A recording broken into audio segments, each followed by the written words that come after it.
Hello दोस्तों, आप सभी का स्वागत है हमारे यूट्यूब चैनल पर। तो दोस्तों, आज हम लोग कक्षा 8 का महान व्यक्तित्व पढ़ेंगे। आज हम लोग पाठ 8 पढ़ेंगे। हमारे पाठ का नाम है आदि गुरु शंकराचार्य।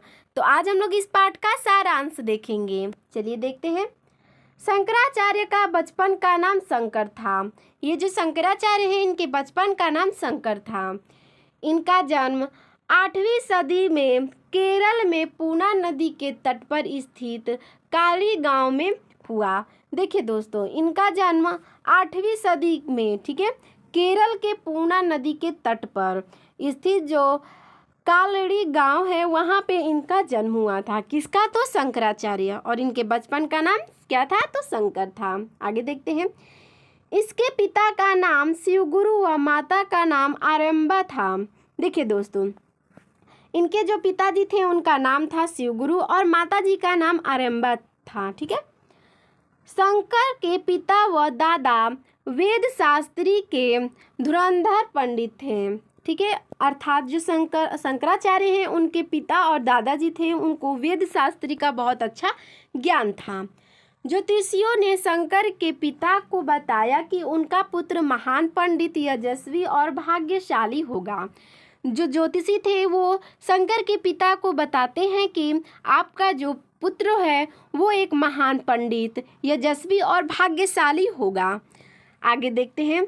3 वर्ष की उम्र में शंकर के पिता का देहांत होने पर माँ ने अध्ययन के लिए गुरु के पास भेजा।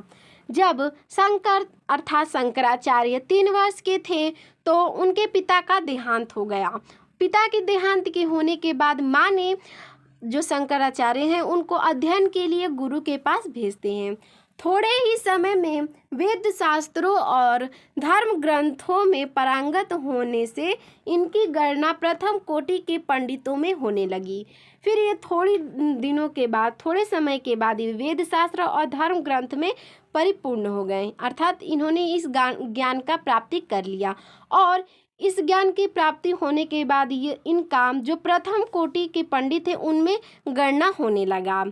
आगे देखते हैं।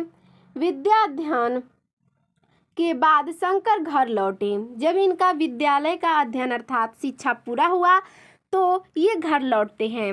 माँ से आज्ञा लेकर वह सन्यासी बनने नर्मदा के तट पर तपस्या में लीन सन्यासी गोविंदनाथ के पास पहुँचे। फिर ये जब घर आते हैं तो माँ से आज्ञा लेते हैं और सन्यासी बनने नदी अर्थात नर्मदा नदी के तट पर जो तपस्या में लीन थे, तपस्या में लीन वहाँ पे कौन था?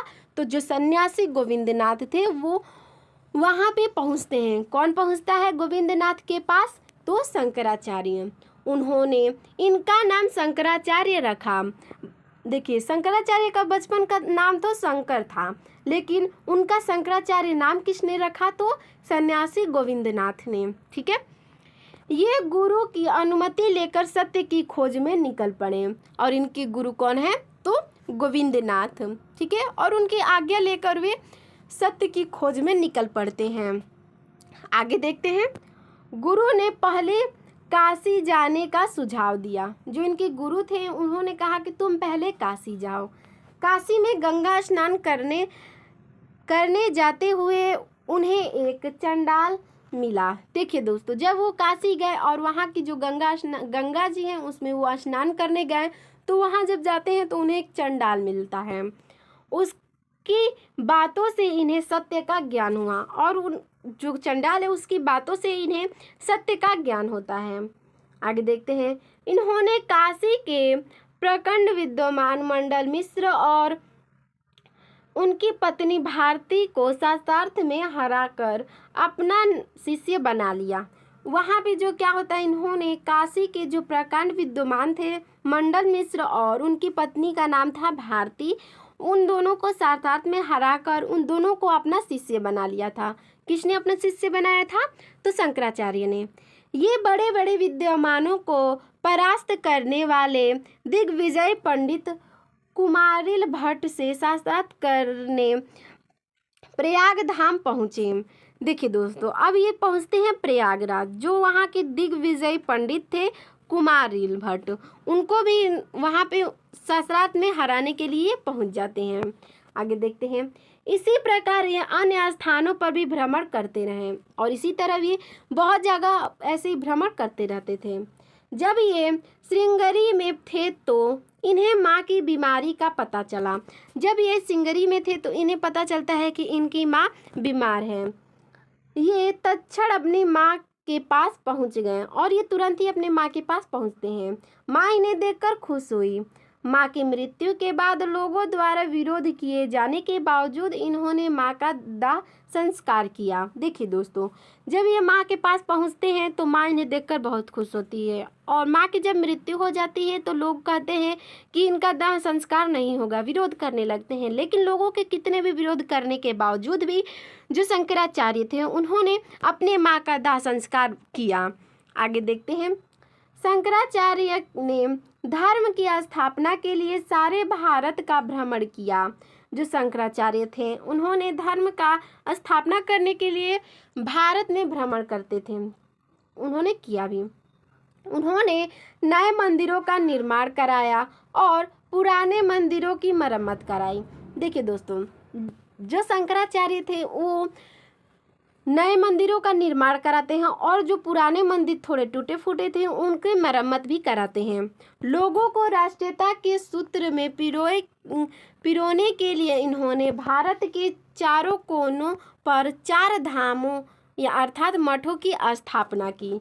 देखिए दोस्तों, इन्होंने क्या किया कि जब इन्हें लगा कि मैं इन सारे राष्ट्रीय ताकि जो सूत्र हैं इनको पिरोऊंगा, इन्हें एक सूत्र में बांध के रखूंगा, तो इन्होंने 4 कोनों पर 4 मठों की स्थापना ये कर देते हैं। चलिए उसके नाम भी देखते हैं। इनके नाम हैं श्री बद्रीनाथ, द्वारिकापुरी, जगन्नाथपुरी तथा श्री रामेश्वरम। इन्होंने 4 मठों की स्थापना की, आप नाम देख सकते हैं। चलिए आगे देखते हैं। ये चारों धाम आज भी मौजूद हैं, इनकी शिक्षा का सार है। देखिए दोस्तों, ये जो चारों धाम है वो आज भी जो है मौजूद है, ठीक है। इनका शिक्षा का सार क्या था? तो ब्रह्मा सत्य है तथा जगत माया है, ठीक है। आगे देखते हैं।